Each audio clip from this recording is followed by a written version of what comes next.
हरिः लोकाभिरामं रणरङ्गधीरं राजीवनेत्रं रघुवंशनाथं कारुण्यरूपं करुणाकरं तम श्रीरामचंद्रम शरणं प्रपद्ये। मानस प्रेमियों, श्री रामचरित मानस में भगवान के स्वभाव वर्णन में आपका स्वागत है। पूर्व भाग में अरण्य कांड पूर्ण हुआ था। आज किष्किंधा कांड में प्रवेश कर श्री राम सुग्रीव मैत्री प्रसंग में भगवान के स्वभाव का वर्णन सुनेंगे। भगवान वनवास मार्ग में आगे चले। ऋषिमुख पर्वत निकट आ गया। वहां मंत्रियों सहित सुग्रीव रहते थे। अतुलनीय बल की सीमा श्री रामचंद्र जी और लक्ष्मण जी को आते देखकर सुग्रीव जी ने हनुमान जी को यह पता लगाने के लिए भेजते हैं कि ये दोनों जो है अतुलनीय बल के सीमा कौन है। हनुमान जी विप्र रूप धारण करके परिचय पूछते हैं कि कठोर भूमि पर कोमल चरणों से चलने वाले आप कौन हैं। कठिन भूमि कोमल पदगामी कवन हेतु विचरहु वन स्वामी। तब श्री राम जी ने कहा, हम कौशलराज दशरथ के पुत्र हैं और पिता का वचन मानकर बनाए हैं। हमारे राम लक्ष्मण नाम है। हम दोनों भाई हैं। हमारे साथ सुंदर सुकुमारी स्त्री थी। यहाँ वन में राक्षसों ने जानकी को हर लिया। हे ब्राह्मण, हम उसे ही खोजते फिरते हैं।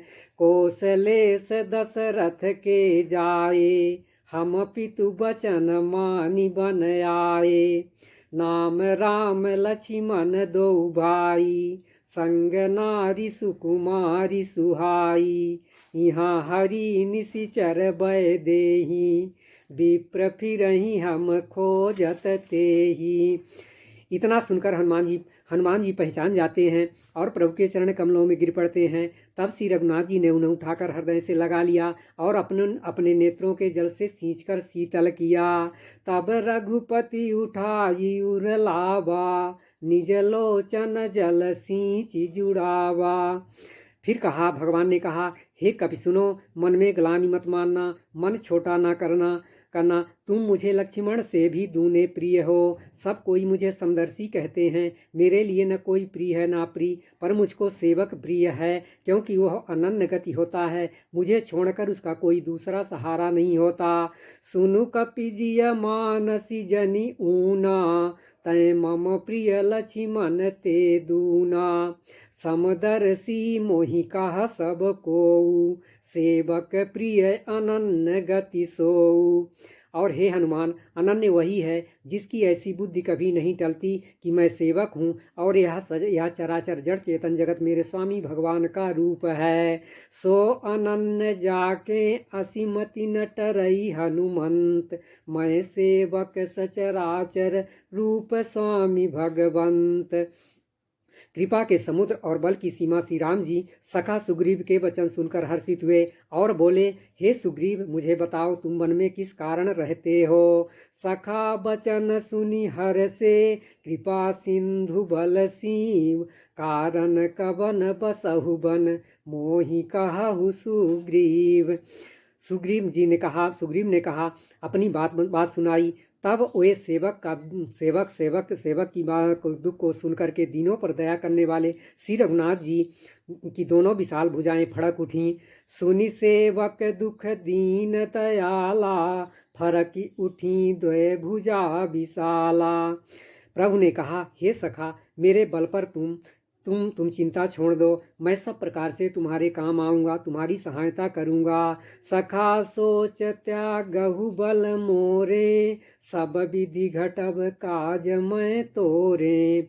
बाली ने कहा, हे भीरु प्रिय सुनो, श्री रघुनाथ जी समदर्शी हैं। जो कदाच वे मुझे मारेंगे तो मैं सनाथ हो जाऊंगा, परम पद पा जाऊंगा।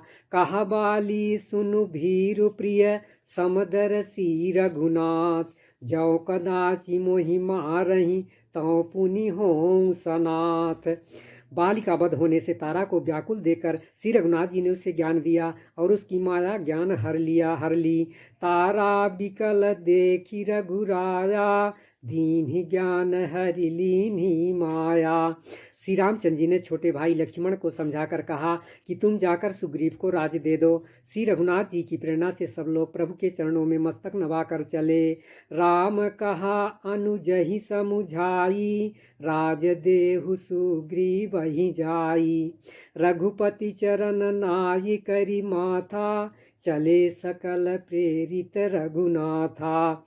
शिव जी कहते हैं, हे पार्वती, जगत में श्री राम जी के समान हित करने वाला गुरु पितु माता बंधु स्वामी कोई नहीं है। उमा राम समहित जग माही, गुरु पितु मातु बंधु प्रभु नाही।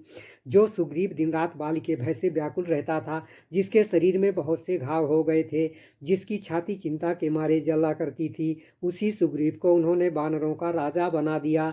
श्री रामचंद्र जी का स्वभाव अत्यंत कृपालु है। बालिता से व्याकुल दिन राती, तन बहु ब्रन चिंता जर छाती। सोई सुग्रीव कीन्ह कपिराऊ, अति कृपाल रघुवीर सुभाऊ। गोसाई जी कहते हैं कि जो जानते हुए ऐसे प्रभु को त्याग देते हैं, वे क्यों ना विपत्ति के जाल में फंसे। फिर श्री राम जी ने सुग्रीव को बुला लिया और बहुत प्रकार से उन्हें राजनीति की शिक्षा दी। जानत हूँ अस प्रभु परिहरहि, काहे न विपत्ति जाल नर परहि। पुनि सुग्रीव ही लीन्ह बोलाई, बहु प्रकार निप नीति सिखाई। इस प्रकार से आज के वर्णन का ही विश्राम आगे का वर्णन विभाग में सुनाया जाएगा। धन्यवाद।